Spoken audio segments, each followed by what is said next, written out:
Welcome, everyone. I'm Dr. Nikki Starr. Today is another day live, and I'll be sharing about the power of silence and how silence is golden.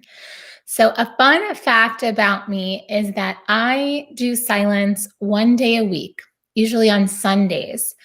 And this is a practice that is tried and true in terms of spirituality and spiritual paths. Like silence is so powerful to get us out of the mind and into the present moment, and also really connected with our soul and our hearts.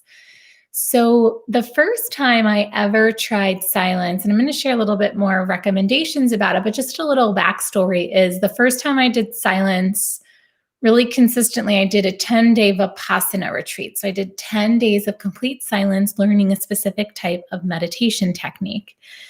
And then I did it again about a year after that. And I felt like I wanted to go longer. I wanted to do 20 days, 30 days. I felt like it wasn't enough.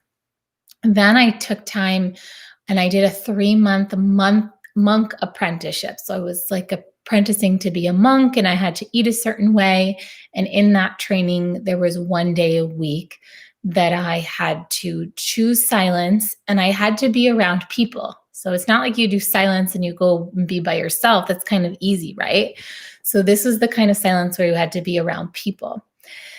Then I did silence through one of my spiritual paths, where it's like about 15 minutes in preparation before our classes and meetings, we would do silence. And what I find is that whenever I go silent, I become a different person.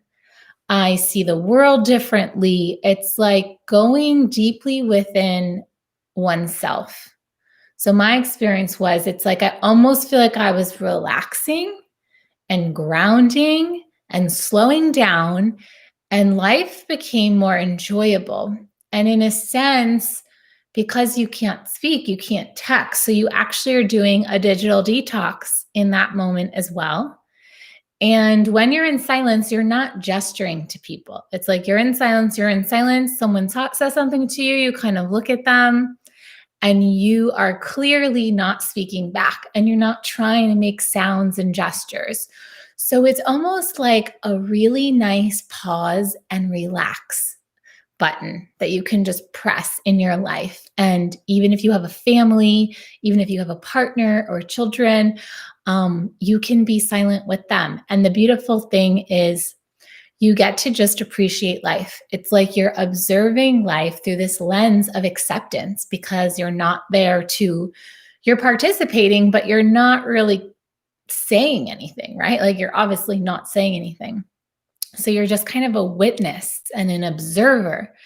And what that teaches us to do is be that witness and observer more often, because so many times in life, people are speaking to respond versus just listening. People are listening to respond, not just listening. So in a way, like you're constantly outputting. So silence, I find, is a way to learn to receive better also, because you're receiving the words, you're receiving what's happening, and you're not trying to do anything. You're just present. I also find that because you're entering into this observer mode, it allows you to be less less reactionary to things.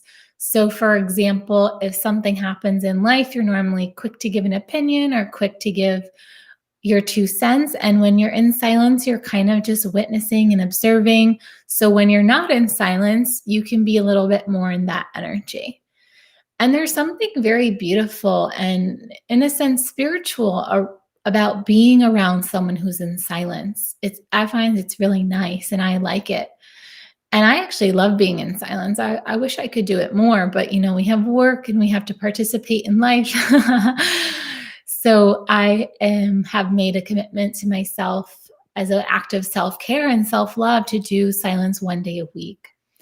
Now, if this is something you want to try, but you say, I can't possibly do one day a week, not the whole day, you can do a few hours. You can do half a day. Let's say if in the morning you take care of work and things you need to do, and then you let anyone that needs to know in your life, hey, I'm going to do like the second half of the day in silence, and you just turn your phone off and you just go about living without speaking, and you can eat together with people.